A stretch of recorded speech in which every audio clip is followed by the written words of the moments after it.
مجاري دقل بريس حواس عقيد هفريسكاري اوفيسا بيوندين درفو دبلوماسية بريا اشتي و ازادي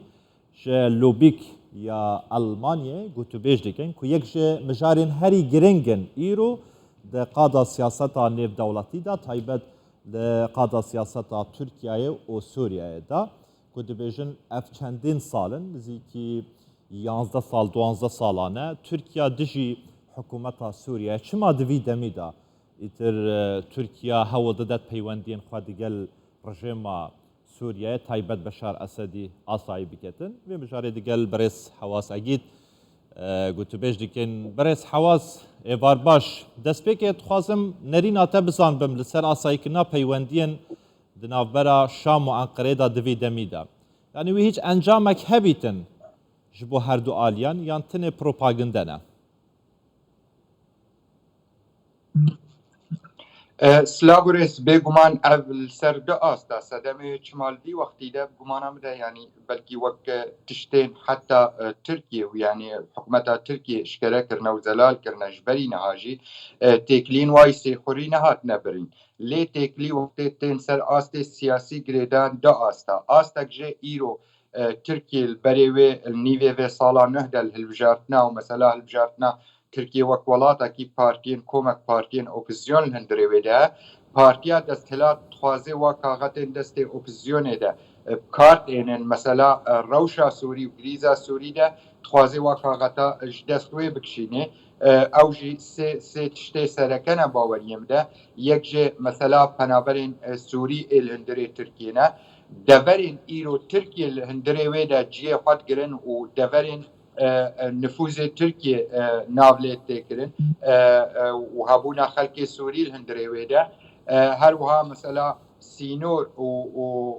ونرين تركيا أن آرامية أو ادعاءات كن سر سينور سوري هاي هروها روشة آبوري آل هندري تركيا فدا قالك وا صدمه ويان صدمه سركة إيفي روشة آبوري بيجن جبل روشا سوري ودسوردانا تركي الجريزا قال لك ولاطا دا او بي صدام جبل وياكي في فجر تركيا وك اوا جبل نافليكر سياستا بينكوكي بي مشكله بكسكي رهبه تخوازن وي مساله بدن بيش قبل الاليه نافاي الاليه دي وكنت زانن يعني ايرو روشا ناف دولتي افكارن بيجن جدابونك النابين ولات كيرو خدي هيزن الهندري سوريا دا نارين جدا السر روشا سوري وجندا سوري وهروها قال لك روشا دي الجهان تمام يجي تشيدبن ليه طيبت روشا سوري واوكراني حتى اوايتي روس الاليكي وامريكان وهافالبند الاليه باشا كاغتك تركيا رئيس حواس دست امريكانا يعني بله باشه تبحثا آلیه که کرکو روسیا و آلیه که کرکو امریکا نهاد خاکا سوریه دانه دوزل هزن جهانه نه هر دو دنابا سوریه دانه روسیا دگل آسایی که نا پیوندیانه بگرمی لسر خطا کو دخوازیتن هر چیزوه هر دو آلیان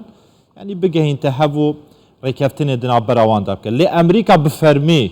راگاهاند یا جون کربی راگاهاند کو ام وک امریکا دجی و وقت بجن لحف هاتنا شامي وأنقرينا بنارينا تا أمريكا ويري بدتن بآساني هر دو آلي لحف بكن و بيواندين خوا آساي بكن بقمان عمدا يعني ام فيل دو آليا لبنرن آلي قالوا روشا سوري بجشتي ممكنه بتاكلي ودانوستاندني دولاتا حتى السرب كافيجي حتى او تاكلي او ارمانجي او تخوازن تاكليه خب هساني بكارن هفدوره بكن لي او كاغتش هفدو تخوازن يعني ان او قلنش هفدو تخوازن تقارن بي امريكانا بي غربي بي ولات عربة بدن هفدو بقمان عمدا قلك زحمتيه وهنا نقارن يعني بي اوكيك نقارن يك جدو مسألة نخشرية سوري وكل هفكرنا ناف دولتي السرهات يكرن حتى نها الناف دا أولات إيرو تاكلية جداجي بريجيمي هاتكن أريكرنا السر بريارا بيستو دو بينجيو چار بريارا بيستو دو بينجيو چار زلالي دبيجي پیدا کرنا آرامیه پیداکردنا چارەسەرکردنا سیاسی گۆری بریارە 2254 دانوستاندنەك سیاسی ناوێنە خەڵکی سووریدا بن چاودێریان ناودەوڵەتیدا ئەو تێکیلێن هەموڵاتی یان وڵاتە دوعالی یان سێقۆلی یان چارقۆلی هەورە ببن و تێکیلێوە چ قاسێ بێ ڕێجیمێرە خۆشی ببن گومان ئامەدە وێ نەبن سەدەم ئارامیە بخۆرەبینێ وێ نەبێ سەدەم چارەسەرکردنا سیاسی هەندرێ سووریا بخۆرەبینێ بگشتی ددۆ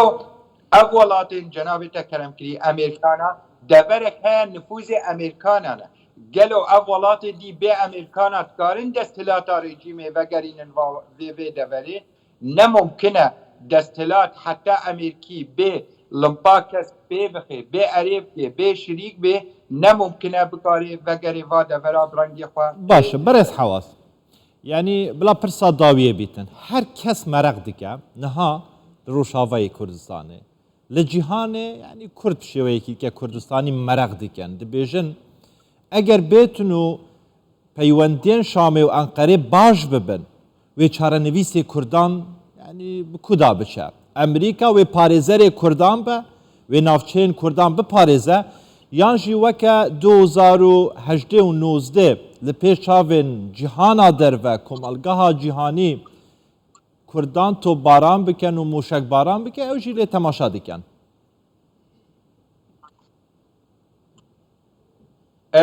bêguman niha ew jî du alî hene birêst yek alîk jê em bê baş bizanin îro devera Kurdî parçeya devera Rojavayê Kurdistan parçeya deverek jê bin çavdêriya Tirkiyeyê de deverek jê bin çavdêriya Amerîkana de ev vê zelal bê baweriyê me de çi têkilî xwe em dixwazin têkilî û danûstandinê Sûriya û hemû welatê derdorê wê xweş bê lê li ser bingeha rêzgirtin îrada miletê Sûrî îrada xelkê Sûrî timamî û taybet îrada hekem bêjin deverê Rojavayê Kurdistan îrada xelkê wê deverê Kurd ew çawa rengê bînin devera xwe rêve bibin li ser bingeha distûrek yasayî hebê hundirê Sûriya de xelkê Sûriya timam şirîk bin têde ew serweriya Sûrî jî biparêze ew bêya serweriya Sûrî biparêze ew bêya têkilî û danûstandinê welatê derdor jî biparêze mixabin yani em hemû dizanin demekî wekî dibêje baş welat de wekî dibêje ê derbas bûyî têkilî û danûstandinên va welata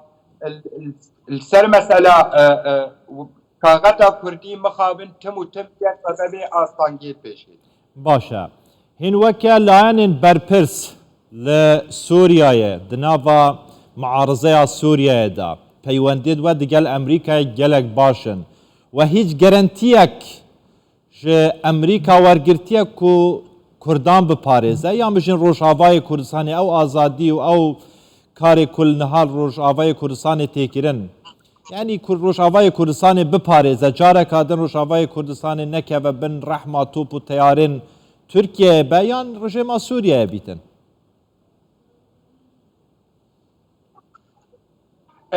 Canê helwesta Amerîkana sê xala de zelal e hemû hevdîtinê me war e yek jê mesela şerê dijî tîrorê û neqebûlkirina wekî dibêje hebûna tîrorê li hundirê va devera de dido mesela peydakirina aramiyê ji ber ew jî rê bigire li pêşiya hebûna tîrorê de sê mesela pîşgirtina çareserkirina siyasî gorî nexşereya biryara 2254 lê kongre Amerîkan yek şwa welatên çavdêr mesela danûstandinê Kurdî û işkere dibêje vê mesela pêşeroja Sûrî û biryara 2254 jî dibêjiya wa welata timamî erê kiriye ser dibêje vê desthilatekî timamî xelkê Sûrî şirîk bin û timamî xelkê Sûrî bikarin rêvebiriya wekî dibêje xwe bikin heta awayekî ne desthilatek yan welatek li ser bingehek olî yan netewî werî ava kirin li hundirê vana varoka û her wiha dîtinê me de hek Amerîkî bimînin berdewam vê helwesta xwe de ew ne tenê كرد تي باراستن هند بله. سوري سپاس. لإرادة ملت سوري وخلق داخواز آزادیت کن تمامی تي باراستن زۆر بەڕێز حواس عەگیت هەفرێزکاری ئۆفیسا پەیوەندیên derve û diplomasî yê berê ku tu li gel me bûyî gelekî spas بۆ بەشداریکردنا te.